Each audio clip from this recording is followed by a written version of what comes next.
Hello, welcome to InfoRights channel. Today we're going to talk about the Laval case. This was the case brought to the European Court of Justice by the Swedish courts in 2004. I think the story started in 2004. Imagine this is just after the big extension of the European Union. And there is a Latvian company called Laval, which was assigned a special job to refurbish a school in Sweden. And they deployed posted workers to Sweden. Immediately, the Swedish trade unions demanded the company of Laval to sign the collective agreement setting out the employment conditions for all workers in building sector in Sweden. And you must know that Sweden is a very specific country where almost entire labor law and all employment conditions are subject to collective agreements. There are very few general rules on labor law.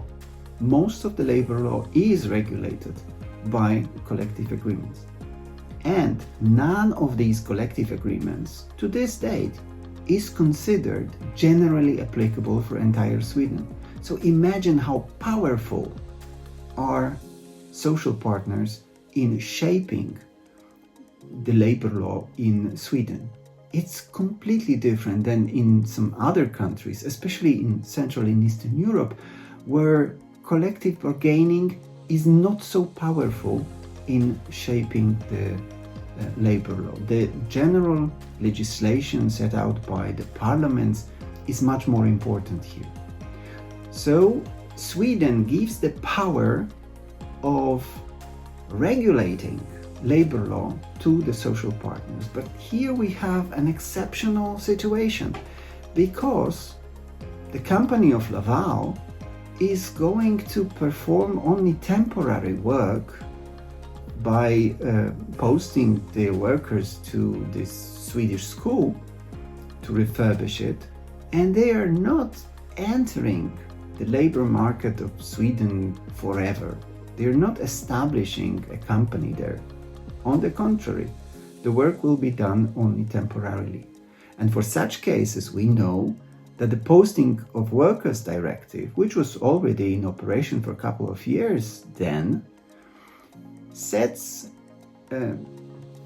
or gives a set of minimum employment conditions requirement that must be obeyed by the company who posts workers to Sweden. But this is not entire collective labor agreement.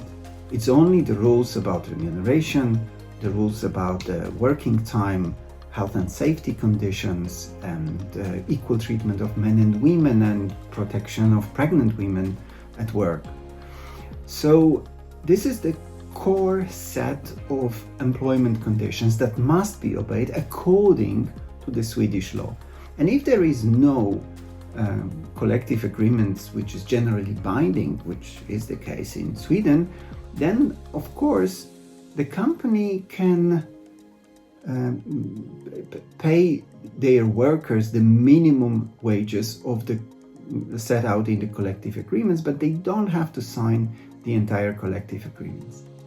What the Court of Justice said was that the freedom to provide services is so important in the European Union, it's so important for the common market to develop, that requiring more employment conditions than the basic set, which is described in the Posting of Workers Directive, is an obstacle to deliver the service.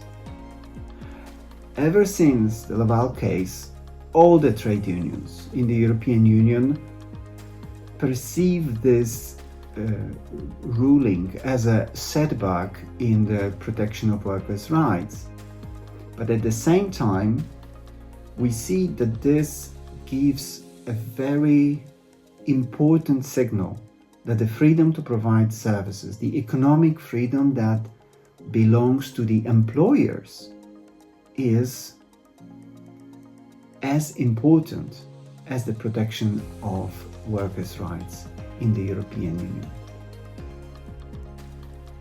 The Laval case became the reason for changing the legislation on posting of workers, for making the revision of the Basic Directive, which entered into force in 2020.